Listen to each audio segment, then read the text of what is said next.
First, let's fire all the managers.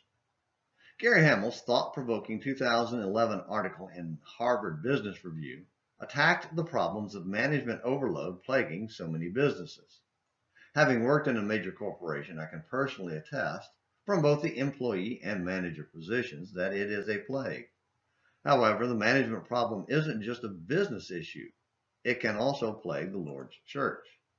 When leaders, official and unofficial, begin to see the local church as theirs, they often seek to manage it like a business and begin to treat the members like employees, assets to be managed instead of people to be led. Such thinking is a large part of why churches grow into institutions that kind of resemble, but do not replicate the biblical pattern of God's church, His kingdom on earth. We've been looking at Obadiah verses 15 through 21 and his discussion of the day of the Lord and His kingdom. In those verses, Obadiah speaks of the exiles, see yesterday's video, and indicates they will possess the territories of their enemies. Thinking literally turns God into some kind of global landlord and His people into property managers. But if we think spiritually, we see God as sending His church, His people, to live in the world as exiles to bring souls from all nations to Him. His church isn't an organization to be managed, but an insurgency sent out with an urgent message of salvation and escape from this world's kingdoms by becoming members of the heavenly kingdom. Going back once more to Plain Talk Magazine for a bonus Throwback Thursday edition of Morning Minutes in the Bible on an American missionary, institutionalism. The basic issue may be ignored. Robert F. Turner, April 1980. Institutionalism is, of course, the upholding of institutions, of the usefulness, validity, authority, and sanctity of institutions. The dictionary is general in its treatment of the term, as is expected, but it places emphasis upon the institution or highly organized society. Now, what is the opposite of institutionalism? Use your dictionary and determine the contrast to our subject. If something has been institutionalized, what was it before this happened? If you do your work well, you may get a brand new look at this long-time clash in ideologies. Is a man's relationship to God a direct and immediate relationship, or is his direct relationship with an institution, which in turn has the direct relationship with God? Think about it.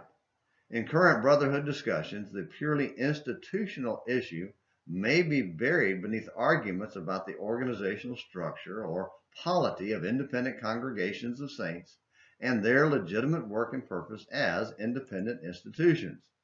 Is the local church the individual's link with God, or is it a God-given tool for the use of saints whose link with God remains direct and immediate?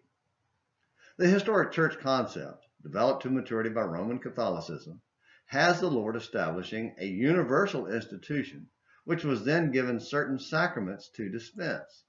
The blessings are inseparably related to the institution and are not available except as administered by the church. The Catholic Encyclopedia puts it clearly.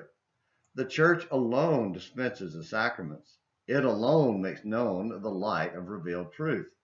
Outside the church, these gifts cannot be obtained. From all this, there is but one conclusion. Union with the church is not merely one out of various means by which salvation may be obtained. It is the only means. Volume 3, page 752. In this concept, the individual must look to the institution as the means of divine approval. But in scriptures, the church is the product, the result of individuals being saved. Acts 2, verse 47. The basic institutional fallacy remains whether the church is regarded as universal or local. In the 14th century, when Wycliffe sent out poor priests to teach the scriptures to the country folk, these lollards were not sanctioned by the church, hence were an attack upon institutional prerogatives. Teaching the revolutionary concept of measuring the church by scriptures rather than scriptures by the church meant that individuals were directly answerable to God. And this was the principle of Reformation that broke the back of Roman Catholic institutionalism. It gave a basis of authority for doctrinal reform by Luther, Zwingli, and others, although their ties to historic church concepts kept many from cutting free and rebound their followers with church creeds. Well, we'll have to finish this tomorrow with our regular Throwback Thursday post. But just one thought before we conclude today's video.